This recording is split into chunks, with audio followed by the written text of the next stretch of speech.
Hello, my name is Angelus, and welcome to our channel, The One Matrix. The One Matrix was created for one purpose, and that is to basically share with you guys out there, what my friends and I all enjoy talking about and researching. The strange, the unexplained, paranormal, super sciences, magical chemistry, and things along those natures. For this video, we'll be talking basically about white holes and black holes, or what would happen if a white hole ever collided with a black hole. So I hope you enjoy the video. White holes versus black holes. See you soon. White holes and black holes. What would happen if they both collided with each other?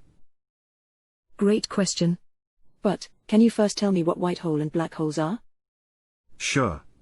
Let me tell you what they both are. Let's start first with black holes. Thank you. A black hole is a region of spacetime where gravity is so strong that nothing, no particles or even electromagnetic radiation such as light, can escape from it.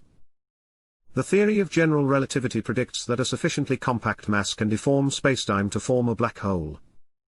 In many ways, a black hole acts like an ideal black body, as it reflects no light.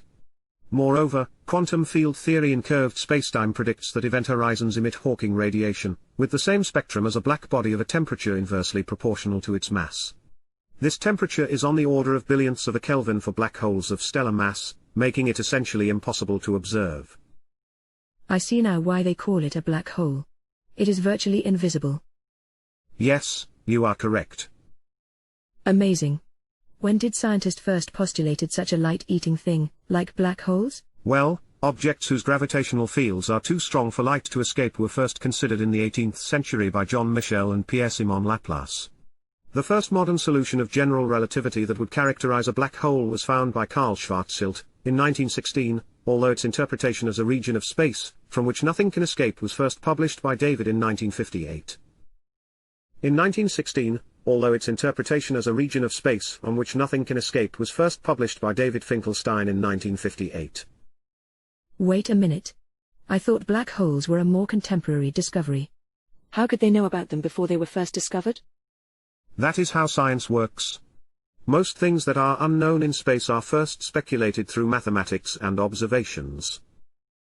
In many cases, scientific discoveries are first theorized, then later proven to be true. It could take decades, or centuries for the discovery to validate the math. So, anything that is called a theory, has not been completely verified. Like the theory of relativity. Yes, but we are digressing a bit. This is fascinating. I am sorry. Please continue your explanation of black holes. No need to apologize. Let me continue then. Black holes were long considered a mathematical curiosity. It was not until the 1960s that theoretical work showed they were a generic prediction of general relativity.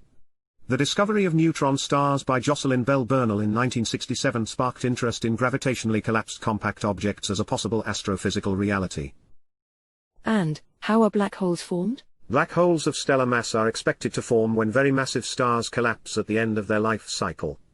After a black hole has formed, it can continue to grow by absorbing mass from its surroundings. By absorbing other stars and merging with other black holes, supermassive black holes of millions of solar masses may form. There is consensus that supermassive black holes exist in the centers of most galaxies. Okay. I understand why they are black and invisible. But, how can we even know where to find them? The presence of a black hole can be inferred through its interaction with other matter and with electromagnetic radiation such as visible light. Matter that falls onto a black hole can form an external accretion disk heated by friction, forming quasars, some of the brightest objects in the universe. Stars passing too close to a supermassive black hole can be shred into streamers that shine very brightly before being swallowed.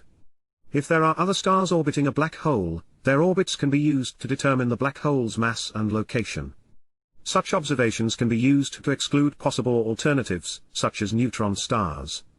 In this way, astronomers have identified numerous stellar black hole candidates in binary systems, and established that the radio source known as Sagittarius A, at the core of the Milky Way galaxy, contains a supermassive black hole of about 4.3 million solar masses.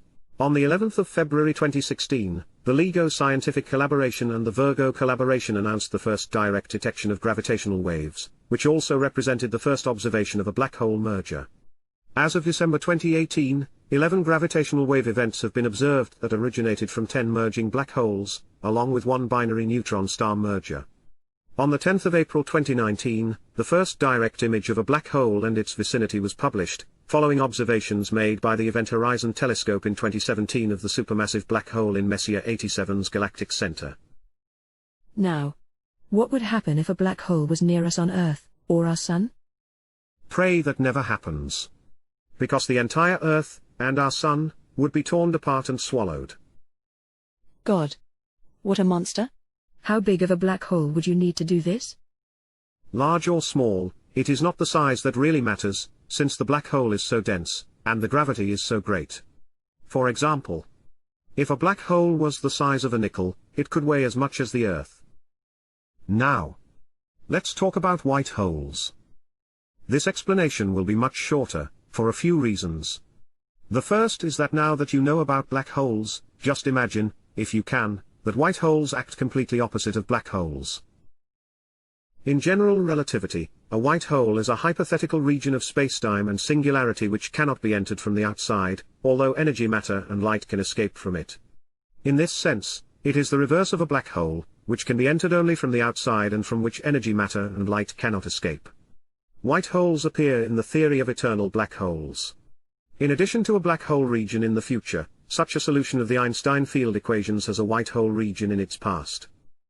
However, some believe this region does not exist for black holes that have formed through gravitational collapse, nor are there any known physical processes through which a white hole could be formed.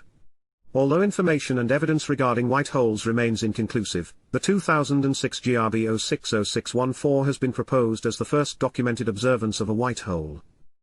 Supermassive black holes, SBHs, are theoretically predicted to be at the center of every galaxy, and that possibly, a galaxy cannot form without one. Stephen Hawking, and others have proposed that these SBHs spawn a supermassive white hole. That is amusing. In what way? Well, I mean, a white hole sounds like a black hole that is throwing up, on a cosmic level, of course. That's a funny analogy. Talking about analogies, I have a simple analogy for comparing what a black hole and a white hole would be like.